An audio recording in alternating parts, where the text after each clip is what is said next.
Hello అండి. అందరికీ నమస్తే. Welcome back to our channel.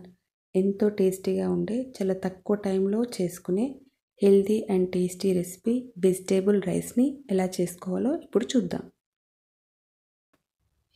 ఒక బౌల్ తీసుకొని దానిలోకి 2 గ్లాసుల రైస్ తీసుకోవాలి. ఇక్కడ నార్మల్గా ఇంట్లో యూస్ చేసుకునే రైసే తీసుకుంటున్నానండి. మీ ఇష్టం, మీరు కావాలంటే బాస్మతి రైస్ కూడా తీసుకోవచ్చు. ఒక 2 సార్లు వాష్ చేసుకొని హాఫ్ అన్ అవర్ పక్కన పెట్టుకోవాలి.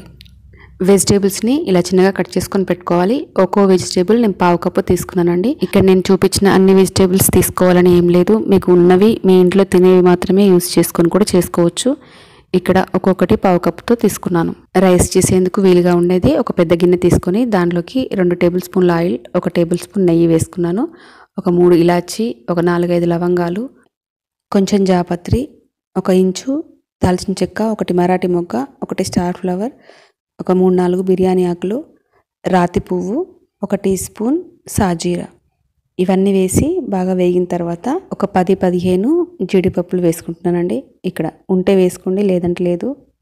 తర్వాత సన్నగా కట్ చేసుకున్న పచ్చిమిర్చి, ఉల్లిపాయలు వేసుకొని వేయించుకోవాలి. ఇవి కాస్త వేగిన తర్వాత మనం తీసుకున్న వెజిటేబుల్స్ ఒక్కొక్కటిగా వేసుకోవాలి. పొటాటో, క్యాలీఫ్లవర్, క్యారెట్, క్యాప్సికమ్, పచ్చి బఠానీ, బీన్స్, కొంచెం స్వీట్ కార్న్ అన్నీ వేసి ఇలా ఒకసారి అంతా కలిసేలాగా కలుపుకోవాలి. ముక్కలు తొందరగా వేగడం కోసం కొంచెం 1 టీ స్పూన్ సాల్ట్ వేస్తున్నానండి. సాల్ట్ వేసిన తర్వాత ఒకసారి అంతా కలిసేలాగా కలుపుకోవాలి. తర్వాత కరివేపాకు, కొత్తిమీర, పుదీనా కొద్దిగా ఇలా సన్నగా కట్ చేసుకొని వేసుకోవాలి. మూత పెట్టుకొని ఒక 5 నిమిషాలు కుక్ చేసుకుంటే మనకు మ్యాక్సిమం వెజిటేబుల్స్ అన్నీ కుక్ అయిపోతాయండి. బాగా ఉడకాల్సిన పని లేదు. ఒక 60-70% కుక్ అయితే సరిపోతుంది. వాటర్లో మరుగుతాయి కాబట్టి వెజిటేబుల్స్ మొత్తం ఉడుకుతుందండి. ఇక్కడ ఒక 70% వరకు ఉడికించుకుంటే సరిపోతుంది. ఇలా ఉడికిన తర్వాత 1 టీ స్పూన్ అల్లం వెల్లుల్లి పేస్ట్ వేసుకోవాలి.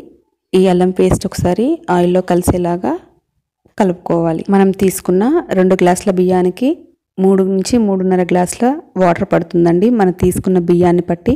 పాత బియ్యం అయితే కొంచెం ఎక్కువ పడుతుంది, కొత్త బియ్యం అయితే కొంచెం తక్కువ పడుతుంది. ఇక్కడ నేను 2 గ్లాసెస్ బియ్యానికి 3 గ్లాసెస్ వాటర్ వేసుకున్నాను.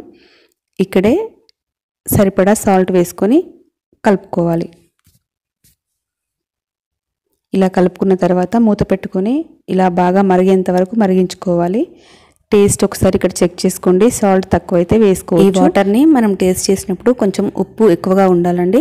అప్పుడే మనకు రైస్ ఉడికిన తర్వాత కరెక్ట్గా సరిపోతుంది. మనం 30 మినిట్స్ నానబెట్టుకున్న బియ్యంలో నుంచి వాటర్ని తీసేసి రైస్ మాత్రమే ఈ వాటర్లో వేసుకోవాలి. వాటర్ పడకుండా వేసుకోండి. మళ్ళీ వాటర్ అందులో నుంచి పడితే ఎక్కువగా అయిపోయి మెత్తగా అవుతుంది. ఇలా బియ్యం వేసిన తర్వాత ఒకసారి అంతా కలుపుకొని మూత పెట్టుకొని కుక్ చేసుకోవాలి. మధ్యలో ఒక 2 సార్లు కలుపుకోవాలండి. ఎందుకంటే వెజిటేబుల్స్ అన్నీ కిందికి అయిపోతాయి, రైస్ పైకి అయిపోతుంది. ఇలా కలిపినట్టయితే వెజిటేబుల్స్ అన్నీ ఇలా వాటర్ దగ్గర పడుతున్నప్పుడు కంప్లీట్గా ఫ్లేమ్ని సిమ్లో పెట్టుకొని మాత్రమే కుక్ చేసుకోవాలి. చూడండి, మనకు రైస్ కంప్లీట్గా ఉడికిపోయింది.